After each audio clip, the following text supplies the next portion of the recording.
Medical care is expensive everywhere, but in Mexico, only the wealthiest 2% get the best care. Half of Mexico's population of 100 million is uninsured. In tonight's special assignment report, Faith Sidlow tells us about a group of Valley doctors that has adopted a small town in the state of Sinaloa to help right these inequities. On the first weekend of every month, the Flying Doctors of Mercy, known as Liga, travel in small planes to a half-dozen poor villages in northern Mexico. I recently joined a group of Fresno doctors on their monthly mission to Ocoroni. They volunteer their time to take care of a range of routine medical problems and occasionally save a life.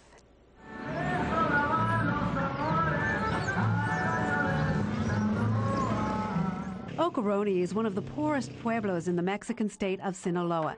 The streets of this 400-year-old town are dirt. Seasonal floods wipe out homes and farms and spread bacteria from agriculture into the drinking water. Unemployment is high, medical care is scarce and expensive. We departed Fresno at 6 a.m. Friday with pilot and pharmacist Larry Justice in his Cessna 210. At a refueling stop in Yuma, we met up with the only other plane from Fresno going on this mission.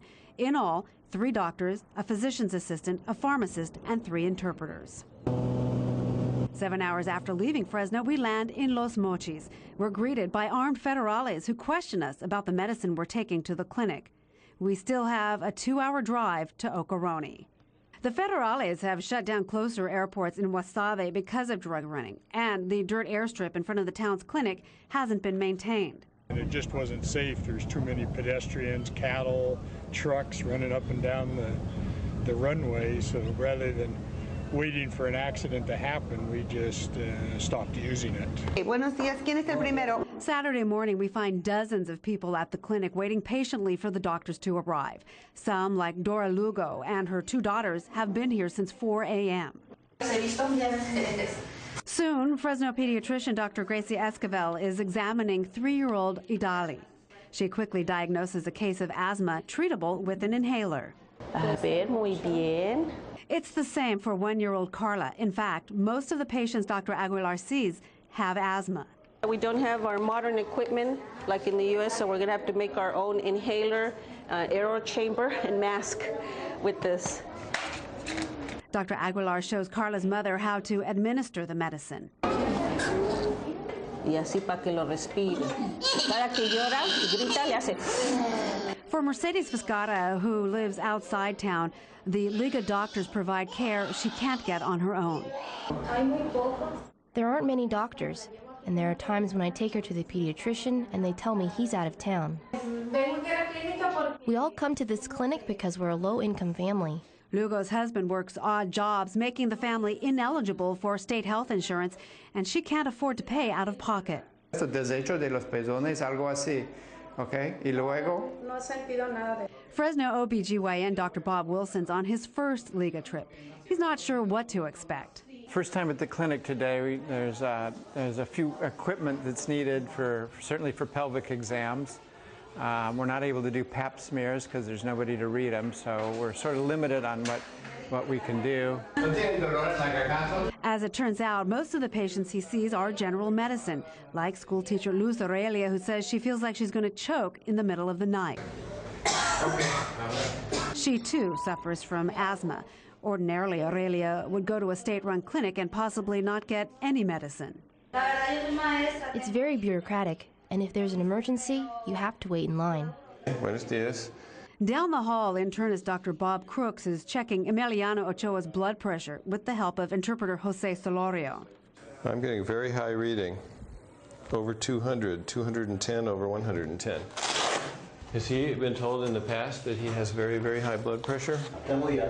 Ochoa, who is a fisherman, has visited the clinic many times and received blood pressure medication, but he either forgets to take it or runs out. It's high enough that it's probably causing his headache, and there's risk for stroke, if he knows what that is, and it also can cause kidney failure, so he should be sure to be taking the medications and come back and get his blood pressure checked. Ochoa goes home with 3 months' worth of medication and stern instructions to take the pills and monitor his blood pressure. Thank God, because what can we do without the doctors? Nothing, and that's the truth. We've got nothing. But they do have the League of Doctors, who on this day treated 250 patients in 5 short hours. And now, exhausted but content, they review the day. We saw everybody, we didn't turn anybody away. And therein lies the rub. These people need the League of Doctors, but after 20 years, the missions to Ocoroni could be in jeopardy. This is a remote location. It's not convenient to get here by any public means. And it's really kind of cut off from the mainstream, even in Mexico. With no nearby landing strip because of drug interdiction and the increasing Mexican bureaucracy, the doctors say they may be more productive going elsewhere, a decision that would leave the people of Ocoroni at the mercy of Mexico's non-system. Many of the patients asked to see a dentist or a surgeon who didn't make the trip because there weren't enough planes. The next trip to Ocoroni is December 5th, and so far only one doctor, a surgeon, is signed up to go. Liga needs more physicians, practitioners, and a pharmacist to make their next mission a success.